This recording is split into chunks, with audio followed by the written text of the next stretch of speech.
Ahora 11:41 minutos en la República Argentina. Esto es Espacio Público en Radio Ya. Seguimos pagando deudas. Habíamos anticipado la presencia de Edgardo Pacho Bartomioli y efectivamente acá está. Pacho, muy buenos días. ¿Cómo te va? Hola Román, gracias por la invitación. No, es que íbamos a hablar de cooperación internacional, Pacho, y dijimos, ¿y a quién le vamos a preguntar? Lo tenemos a Pacho acá de Casilda, 25 años, sí, no sé si no me quedo corto, trabajando en la cooperación internacional. Algunos añitos, 25 más o menos. Pregunta, así para ir de lo general a lo particular, Pacho. ¿Sirve la cooperación internacional? Sirve, pero podría servir más. ¿Cómo lo planteamos? El tema es medio complejo, pero yo el año pasado, no este año, fui a la Feria del Libro y me gustó mucho un debate que hubo en esos debates que hay en la feria, que decía, ¿sirven para algo las Naciones Unidas? Y yo me metí, había una mesita de gente muy interesante, digamos. Estaba la gente de Le Monde Diplomatique, estaba la gente de agencias internacionales de cooperación, gente de Naciones Unidas. El tema de la cooperación es un tema... cuando hablamos de cooperación, hay tres tipos de cooperación. Una que es la cooperación multilateral, y siempre hablamos de lo que es no reembolsable, no son créditos, ¿no? No estamos hablando de los bancos. Cooperación multilateral es cuando, por ejemplo, una agencia del sistema de Naciones Unidas, en el cual todos formamos parte, apoya un programa de UNICEF, suponte. Después está la cooperación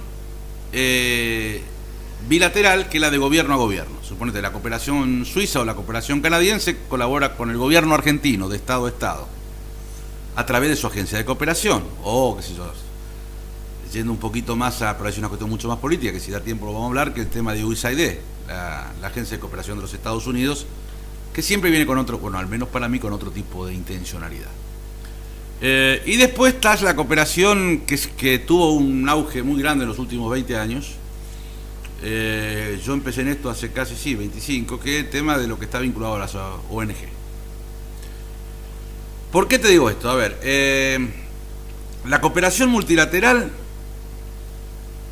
se da en casos muy puntuales y en aspectos muy concretos. Qué sé yo, tenés el PMA, el Programa Mundial de Alimentos, que trabaja en el tema de hambre. Yo estaba anoche cenando con una colega que venía de Jordania, en Buenos Aires, que trabajó en Siria, y me decía, mira, lo que pide el PMA es mucho dinero para Siria.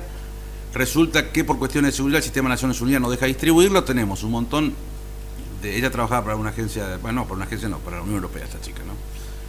Hay, para darte un ejemplo, una conversación que tuve anoche que me dolió mucho. Hay almacenes que le llaman bodegas, acá le llamamos depósitos, llenos de alimentos. Hay gente que se está muriendo de hambre en Siria, ¿no? Millones y millones de dólares. O lo que pasó en Haití. Todo el mundo pensaba que el dinero llovía en Haití. Lo que se dio en Haití fueron cuando se condonaron deudas. Entonces los países que se dijeron, bueno, 500 millones de dólares para Haití. No fueron 500 millones, le descontaron la deuda a un estado que no existía, porque no quedó nada del terremoto. Pero no es que entraron 500 millones de dólares en agua o en alimentos. No había nada. Y después tenés la complejidad. En los programas de desarrollo, que son programas que tienen que ver con el tema de agricultura, que puede dar la FAO, bueno, ahí tenemos problemas, al menos en gran parte de los países en desarrollo, con la corrupción. Esos proyectos se fueron dando cada vez menos, que eran proyectos para fortalecimiento del agro, fortalecimiento... Porque por lo menos en África, en América Latina, la corrupción es un problema, por lo menos para los donantes. ¿Qué hacen los donantes? ¿Qué hacen los gobiernos? Para darte un ejemplo. Ellos establecen un porcentaje de dinero que los beneficia de la balanza comercial. ¿Qué quiere decir? Si, por ejemplo, la Unión Europea de América Latina saca una diferencia X de ganancias en la balanza comercial, parte de esa ganancia la destinan a cooperación con América Latina. Y lo mismo con África. El mundo de la ONG es otro mundo en el cual yo he trabajado. Estoy hablando de ONG grandes, agencias internacionales. Yo he trabajado de las más grandes, digamos, que es el mundo de la Cruz Roja, que en el tema humanitario era la única hasta hace 25 años. Después apareció Médicos Sin Fronteras, y hoy habrá unas 1.500, en las cuales te pueden cobrar de lo que se llama overhead o costos indirectos, desde el 7% que da la Unión Europea hasta el 25% que cobran las agencias norteamericanas. ¿Qué quiero decir con eso? Te dan 1.000 pesos, 25 pesos quedan para la agencia para sus gastos.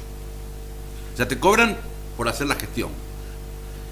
En el resto, en el otro porcentaje que restante, ellos pasan gastos operativos también. Entonces, Yo veía lo que vos pusiste en internet y a veces queda el 60 o menos directamente a los beneficiarios. Yo lo viví mucho en Haití eso. En Haití el sistema de Naciones Unidas que coordinaba la operación, para darte una idea. En Haití, es cierto, no había, se dormían carpas, no había quedado hoteles y aparte por los movimientos de réplicas nadie tenía coraje, se dormía, decíamos que dormíamos en hoteles 5.000 estrellas porque se dormía al aire libre. Pero había vuelos, 2 o 3 diarios, para llevar al personal de Naciones Unidas a dormir en un 5 estrellas en Dominicana. Eso es un costo operativo muy grande. Y teníamos gente que estaba en sábanas, 1,5 millones de personas, que no tenían acceso a nada. O sea, es un tema complicado. Yo trabajo en esto, trabajo en la cooperación, he coordinado muchísimos proyectos, no te recuerdo, no traje el currículum, pero he coordinado muchos proyectos de ayuda humanitaria o de reducción de desastres, que es lo que más he hecho, y también algunos proyectos de desarrollo, algunos proyectos de seguridad alimentaria en Bolivia y un proyecto grande de salud en Perú hace muchos años. Entonces conozco un poco cómo funciona todo esto. Pero siempre hablamos de cooperación cuando son fondos no reembolsables, son donaciones, digamos, ¿no? El trabajo, una de las cosas, escuchábamos un audio hace algunos minutos en donde hacía referencia justamente en donde vos estuviste directamente en Haití y después haciendo soporte desde Dominicana, así que lo conocés muy de cerca el tema, que hacía referencia a que tanto la Unión Europea como los Estados Unidos en estos trabajos de reparación muy severos, como puede ser por un desastre natural el caso de Haití, o como puede ser Afganistán o Irak, producto de la guerra, en donde la reconstrucción de esos estados, o de la infraestructura de esos estados, se le asigna a empresas del país que cooperantes, es decir, a empresas de los Estados Unidos o empresas de la Unión Europea. ¿Están así? No, eso ya cambió mucho. A ver, en temas humanitarios, como el caso de Haití, hay 2 agencias. Una se llama OFDA, por las siglas en inglés, que es el Departamento Humanitario de la Cooperación Americana, de USAID, que la gente se conoce en español, USAID les llama. En el tema de la Unión Europea, yo he trabajado mucho más con ellos, yo casi, directamente jamás, por una cuestión de principios, dirigí, administré y coordiné proyectos con fondos americanos. Es una cuestión de principios míos de toda la vida, digamos. Con la Unión Europea trabajé mucho, y la Unión Europea ha cambiado mucho también. Tiene una oficina de ayuda humanitaria que se llama ECHO, que es por las siglas en inglés, Oficina de Ayuda Humanitaria de la Comisión Europea, a la que igual se le sumó en los últimos años lo que es la Protección Civil Europea. Son 2 maneras distintas de trabajar. Generalmente lo primero que se hace en los países castigados por una emergencia es fortalecer la capacidad interna. O sea, si hay capacidad de comprar alimentos en el país, se compra en el país. No se va a comprar a otro lado. Hay algunas restricciones de competencia. Digamos, si vos tenés que comprar un sismógrafo, que yo he comprado sismógrafos para mí, y el dinero es europeo, preferentemente el sismógrafo tiene que ser europeo, no norteamericano, por ejemplo. O sea, es fortalecer la estructura económica de la Comisión Europea. Pero siempre en temas humanitarios se intenta fortalecer el mercado del país que ha sido castigado, o en su defecto de los países vecinos, incluso por cuestiones logísticas. A mí me ha pasado en un desastre que no tuvo mucha prensa, que fue uno de, para mí, los desastres más grandes que vi, que fue en el estado Vargas, en Venezuela, diciembre del 99, que fue un deslave que se llevó más de 50.000 vidas. Y bueno, mientras otras agencias de cooperación compraban en Panamá, estamos en la víspera de Navidad, y yo salí a comprar en el mercado venezolano. Incluso fue muy gracioso porque gente compraba en Panamá por el tema de, digamos, de evitar impuestos, porque hay una zona libre de impuestos en Panamá, y resulta que traían la caraota, que le llaman ellos el frijol negro, y era venezolano, así que compraban en Panamá frijol venezolano. Pasan cosas, en los desastres pasa de todo. Pero el tema de cooperación funciona así, incluso hay muchas cosas que han cambiado. Antes la Unión Europea exigía que si vos comprabas equipos de alta tecnología tenían que ser europeos. Ahora incluso se pueden comprar norteamericanos o chinos. Si vos justificás que sale la 1/4 y funciona igual, te dejan comprar un aparato chino. Yo he instalado muchos equipos técnicos, incluso hace poco en Cuba, que teóricamente no puede entrenar en Cuba, compramos un aparato para medir la resistencia de edilicia en Santiago de Cuba, en un proyecto con la Unión Europea, y aunque parezca gracioso, con Cáritas Alemania, o sea, con la iglesia en Cuba. Y eso fortaleció muchísimo el trabajo del Instituto Sismológico de Santiago de Cuba, que es una ciudad, después del terremoto de Haití, se preocuparon mucho porque hay una estructura antes de la revolución, muy bonito desde el punto de vista edilicio para verlo, pero si viene un terremoto como el de Haití en Santiago de Cuba, no queda nada, se cae todo. Entonces nosotros apoyamos el tema. Ellos están haciendo un trabajo muy fuerte de fortalecimiento de infraestructura, pero le compramos un sensor, que no me acuerdo el nombre, cómo se llama eso, en Alemania, que le mandamos un instructor alemán con traductor para que le enseñe a los científicos cubanos a manejar eso. Y eso se trajo, creo que se compró en Alemania. Pero en Ecuador instalamos en los volcanes todos sismógrafos y aparatos de medición de lahares chinos, que salían a tercera parte y tenían la misma utilidad. O sea, no es tan así. Antes sí había mucho, bueno, tenía que comprarle hasta los porotos a Europa, ahora ya no es esto. Vamos a ir a la primera y creo que la última pausa musical, pero antes te dejo una pregunta. Tiene que ver con... hay una burocracia, bueno, vos mencionabas los de funcionarios de Estados Unidos que, de Naciones Unidas que estaban durante el día en Haití, pero se iban a dormir a hoteles había vuelos diarios en Dominicana, y otros que seguían trabajando en territorio y que, digamos, compartían las vivencias del natural ahí en el mismo territorio. Hay una burocracia privilegiada y, por otro lado, gente que trabaja y que trabaja efectivamente en territorio, tratando de que la ayuda llegue efectivamente, para la redundancia, a quienes la están necesitando. Digamos, ¿se puede hacer una discriminación en ese sentido? Me lo comentás después. Pausa la hora 11:56 minutos en la República Argentina. Seguimos en Espacio Público. Habíamos dejado planteado, estamos charlando con Edgardo Pacho Bartomioli, el tema de la cooperación internacional. Y habíamos dejado planteada una pregunta: si existe digamos, una burocracia o una burguesía de la cooperación internacional, y por otro lado un proletariado que en definitiva es el que lleva a cabo efectivamente el trabajo en territorio y el que está más cerca del que realmente necesita que esa ayuda pueda llegar. A ver, esto tiene que ver, como toda actividad humana, con seres humanos. Hay una estructura burocrática en cualquier agencia, como el tema de la diplomacia. Esto tiene mucho que ver con el sistema diplomático. Realmente, yo he sido jefe de oficina de organismos internacionales de cooperación. En el caso de la Cruz Roja Alemana, tuve muchos años como jefe para América Latina. A los 4 años te quitan de un lugar, te cambian de un lugar a otro. O sea, nadie se hace... Hay posibilidad de tener cosas de demasiada chapa, digamos, en un país. Hay una burocracia que existe. Por ejemplo, yo trabajé mucho con la Unión Europea. La Unión Europea depende del Parlamento Europeo. Hay un comisario que es de ayuda humanitaria, un funcionario de la Unión Europea. Lo que trabajan en el terreno son técnicos expertos, que son dos cosas distintas. No son funcionarios de carrera, no se jubilan como... Están cada 4 años, o se puede hacer una extensión hasta 8, que son expertos de terreno, que hacen el trabajo mío, digamos, de ir al campo, ir a evaluar proyectos, estar con la gente. Eso, y después depende de la gente. Yo he conocido técnicos muy buenos y técnicos no buena gente, y he conocido funcionarios que se la creen porque están allá arriba, y he conocido funcionarios que han ido al terreno a tomar agua. Le digo, mirá que tiene el 70% de ese fecales esta agua, pero lo único que hay para tomar en ese pueblo, porque había mucho análisis de agua. Y dice, bueno, entonces no la tomo, le echamos un poquito de cloro. En Dominicana, por ejemplo. Sí, o en la frontera, en un municipio que se llama Muisne, frontera Ecuador-Colombia.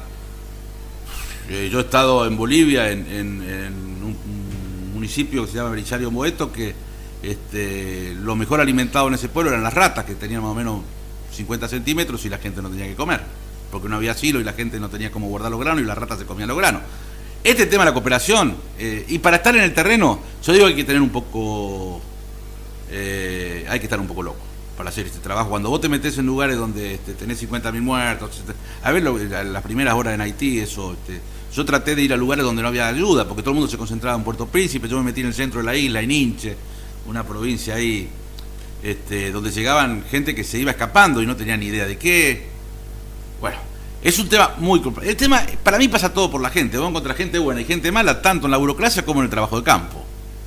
Lo que sí que es algo necesario. En este mundo global es algo necesario. Y después, esto tiene que ver con el contexto global también. El Programa Mundial de Alimentos hace un buen trabajo. La FAO hace un trabajo técnico muy bueno. Pero el que pone el precio de los alimentos es Cargill y Monsanto. No tiene nada que ver con el PMA. Entonces el PMA no tiene plata para distribuir alimentos. ¿Por qué? Porque, bueno, depende de los gobiernos. Hay organizaciones como UNESCO, que es muy prestigiosa. Pero UNESCO, desde que por ejemplo, Se le ocurrió a un funcionario de UNESCO, siempre fue gente muy progresista, para decirlo de alguna manera, cuando ellos decidieron como UNESCO reconocer al Estado de Palestina, no recibieron más guita ni de Inglaterra ni de Estados Unidos. Ahora la UNESCO se dedica al tema de educación de tsunamis, porque no sabe dónde sacar dinero. El PMA dice, bueno, hace falta alimentos para Jordania, Afganistán, Siria, pero claro, los precios de los alimentos no los pone el PMA ni las Naciones Unidas, los pone el mercado en Chicago. Y no es lo mismo darle, bueno, esa gente generalmente come granos de trigo, esos alimentos básicos. Es todo muy complejo. En Haití la gente estaba acostumbrada a comer pasta de maní. Y no conseguíamos pasta de maní. Entonces ahí sí los gringos, bueno, en América Latina le decimos los gringos, los Estados Unidos bajaban con todos sus productos. Parecía, cada kit de alimentos que manejaba la cooperación norteamericana en Haití equivalía a lo que las agencias europeas daban para un mes, ellos lo daban para 5 días, porque era todo enlatado norteamericano. Y el agua todo envasado, no sabés lo que eran los envases en Haití, eso era una montaña de basura que, bueno, después viene aparentemente un nepalés a defecar en el río y trajo el cólera. Encima de todo eso, a los 6 meses había 2.000 muertos por cólera. El tema humanitario es un tema muy serio, la cooperación es parte de este tema, pero el tema humanitario es una responsabilidad global, es el tema de la inequidad, o sea, digamos, la cooperación es un parche, puede hacer algo, pero en un mundo que somos 7.000 ya, y algunos, el último descenso mundial de la Organización para la Población de Naciones Unidas hablaba de 7.000 millones, en el cual hay 4.000 fuera del sistema. Estamos hablando mal, el 50% de esa gente está fuera del sistema, y hay 2.000 millones de personas que están con menos de $1.50 al día. ¿Qué puede hacer la cooperación por eso? O sea, yo creo que las reglas de juego son globales, son políticas. La cooperación ayuda. Yo me he especializado porque la vida me llevó a trabajar en el tema de emergencias y desastres, que es muy cruel, porque eso y también ataca a los que menos tienen, porque el mismo, doy un ejemplo, sé que se nos va el tiempo, el mismo terremoto, el terremoto de Haití fue mucho menor en densidad al de Chile, y las infraestructuras de los dos países no tenían nada que ver. En Haití yo lo vi, era unos fierritos de media pulgada y cal, en eso era la estructura edilicia. Por eso murieron 250.000 personas en Haití. Entonces, esto tiene que ver con la política global. El tema de la cooperación, incluso en la cooperación vía el desarrollo, la cooperación, se hacen muchas cosas nuevas. Ahora está el tema del voucher, ¿no? Ahora descubrimos darle a los pobres un voucher en África para que lo canjeen. Es volver al canje, entonces la cooperación, en lugar de comprar y llevar gente, hace un sistema de voucher y se hace como pequeño mercado donde canjean los vouchers en lugar de billetes, ¿no? En lugar de dar plata, canjean los vouchers. Y las grandes empresas son las que canjean los vouchers por dinero. Y ahí debe estar Monsanto. Es complicado el tema, es muy profundo. Lo que no digo, yo no puedo hablar mal de la cooperación porque trabajo en cooperación. Soy un apasionado de esto porque me parece que es una forma de militancia social. Estoy muy feliz con la vida que he hecho. Dura, difícil, pero te da grandes satisfacciones la sonrisa de un niño o en una emergencia como esta, o poder ayudar a gente a salvar su vida en un volcán. Hay muchas anécdotas muy enriquecedoras de la vida de un cooperante, digamos, que así le llaman en España, cooperantes, a los que viajan afuera del país a trabajar. Pero esto es parte de la cooperación, digo yo, es un parche dentro de la desigualdad que existe en el mundo en este capitalismo salvaje de hoy. Esa es una opinión personal. La diferencia entre caridad y solidaridad, podríamos decirlo. Un mundo solidario sería un mundo diferente. A lo mejor la cooperación subsidiada por la gente que maneja la mayor cantidad del dinero en el mundo es una forma de hacer caridad, entre comillas. Sí, vos por ejemplo, yo he visto proyectos de la Fundación Gates, de Bill Gates. Entonces hace un proyecto de $2 millones en Jamaica. ¿Y qué hace con $2 millones de Jamaica? Pero claro, es la Fundación Gates, queda bien. Ahora, ¿en cuánto hace la Fundación Gates 2 millones? En un par de horas. Lo otro tiene que ver con la construcción de... Creo que te sobran. En menos de 2 horas. Sí, un poco, bastante menos. Bueno, entonces, pero claro, está la propaganda y sale la Fundación Gates ahí. Lo otro tiene que ver con metodologías de trabajo, lo que vos decís, la solidaridad, que es la construcción de procesos de desarrollo, de generar capacidades en la gente. En el tema de la emergencia no queda otra que lo que vos dijiste, la caridad, porque cuando se te cayó todo, ahí no puede el famoso enseñar a pescar. No, ahí tenés que salvar vidas, dar comida y dar agua. En proceso de desarrollo se puede generar capacidades. Yo he hecho proyectos de ayuda alimentaria en tema de seguridad alimentaria donde se generan capacidades. Le enseñamos este tema de Belisario Bueto, te lo podría contar algún día. Le enseñamos a la gente a hacer silos, cómo cuidar y eso. Bueno, o hice un proyecto, he hecho mucha locura, yo me había hecho un proyecto en el norte de Perú por una plaga de langosta. Le enseñamos a la gente cómo juntar la langosta, en lugar de tirar plaguicida, cómo juntar la langosta en bolsa de alpillera. Y eso genera instancia de desarrollo. En Belisario Bueto no hubo, nuevamente, después un proyecto que se hizo con muy poco dinero en función del impacto que tuvo con los silos, con la nueva sembradía, y ya se eliminaron las ratas y la gente, bueno. Y hoy Bolivia es uno de los países con mayor disminución de la pobreza, bajó casi un 26% de la pobreza en Bolivia en la gestión de Evo Morales. Y eso tiene mucho que ver con un trabajo con la gente, desde las bases, ¿no? Y eso es construcción colectiva y es trabajo, digamos, participativo, lo que vos decías, solidaridad. Porque te escuchaba cuando mencionabas lo de Siria, y por otro lado que había estado charlando con alguien que estaba trabajando en cooperación en Jordania, y recordaba lo que habíamos estado planteando el programa pasado, que hablábamos de la distribución de la riqueza en el mundo, y que, por ejemplo, la empresa que más ganó en 2013 a nivel multinacionales globales fue Shell, que tuvo ganancias de 45.000 millones de dólares. Arabia Saudita tuvo un superávit fiscal superior a esos 40. Fue el único país que tuvo un superávit fiscal superior a ese. Pero atrás estaban Noruega, bueno, que es una mosca blanca, y Kuwait. 48.000 millones de dólares de superávit fiscal Arabia Saudita, 42.000 millones de superávit fiscal Kuwait, y atrás venían Qatar y los Emiratos Árabes. Digo, hablando de Siria, Jordania, países árabes, y olvidándonos de Estados Unidos, la Unión Europea y los grandes cooperantes, en el mundo árabe, en el mundo musulmán, el 0,1% de eso, de los superávit fiscales de los países petroleros del mundo árabe, podrían solucionar buena parte de los problemas que se lo queda el sultán. Jordania o Palestina, sí. O Siria. No, esos países hay la concentración de la riqueza en los sistemas monárquicos que tienen, no hay. Incluso son países muy desiguales. Si vos te vas a...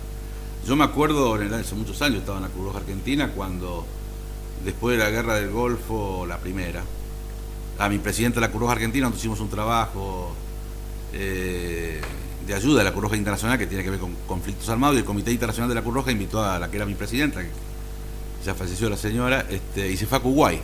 Y la señora no entendía cómo la llevaron a un lugar donde tenía grifos, canillas de oro en el baño. Bueno, eso es Kuwait y esos son Emiratos Árabes. La realidad de esos países es muy complicada porque no participan de la, digamos, del proceso de distribución en cooperación internacional, no son donantes. A ver, los países donantes en temas de cooperación, yo te hablé de dos grandes bloques que son la Unión Europea, Estados Unidos, y después tenés los países nórdicos, Suecia, Noruega, Finlandia, Dinamarca, los Países Bajos, Holanda, y después tenés Japón, Canadá, que son agencias importantes de cooperación que tienen, digamos, instancias de cooperación dentro de su sistema de relaciones exteriores. Y después una cosa nueva que surgió en algunos países, qué sé yo, Ecuador tiene un departamento de cooperación. Argentina ha colaborado mucho también en temas de ayuda alimentaria, como tenemos granos, bueno, cuando hubo problemas han llevado alimentos. Y después es el otro complejo que es la coordinación en todo esto. En cada catástrofe, por lo menos global, importante, hay una falta de coordinación. Después de Ruanda, ¿te acordás la matanza de Ruanda? En 94. 94. Ahí se generó un sistema que se llama el Proyecto de la Esfera, en que se intenta coordinar la ayuda humanitaria. Y generalmente yo imagino que estos países árabes con tanto dinero harán aportes al sistema de Naciones Unidas, que es donde se aporta, que es bastante caro también el sistema de Naciones Unidas. Cuando yo te pregunté si es válido, yo digo cumple una función, pero hay que ver agencia por agencia. Yo sé que UNICEF hace un buen trabajo, sé que la FAO hace un buen trabajo, al menos en América Latina, por eso, y tiene que ver con la gente, ¿no? Yo sé que estuvo Fernando el otro día con vos acá. Bueno, yo voy a hablar con Fernando y sé que es un capo de esto, aparte de ser un gran amigo. Y es un tipo con el que da gusto hablar de desarrollo agropecuario, de técnicas agropecuarias. Pero por ahí te vas a otro tipo del INTA y no tiene nada que ver con el perfil de Fernando. Esto pasa lo mismo en la cooperación. Tenés gente que hace un buen trabajo. Yo en la FAO, yo hablaba con esta colega, que es una amiga, una chica que trabajó muchos años, es griega y trabajó conmigo muchos años era mi jefa adjunta cuando yo era director para la Cruz Roja Alemana para América Latina. Ella trabajó, se fue, bueno, trabajó en Sudán del Sur, trabajó en Angola, trabajó en Afganistán y ahora estaba en Jordania y a cargo de Siria para la Unión Europea y vino a aprender tango a Buenos Aires. Me avisó y anoche le fuimos a cenar con Marielena Hachantoniu, griega, habla como 6-7 idiomas, trabaja en esto. Y Mariela me contaba el tema de los problemas que había ahí en Siria y todo esto.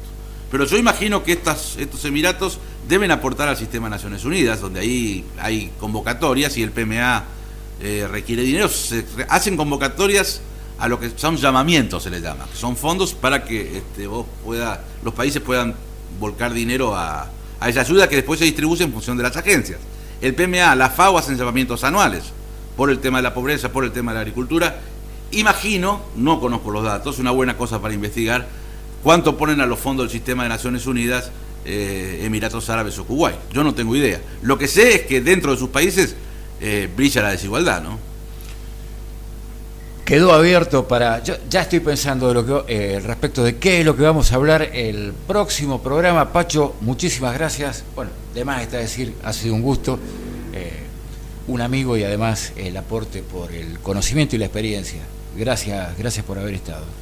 No, por favor, gracias por la invitación y es un gusto. Y siempre aclaro que esto son cuestiones personales. Yo no trabajo ahora en este momento como consultor internacional, no estoy trabajando en ninguna organización en especial.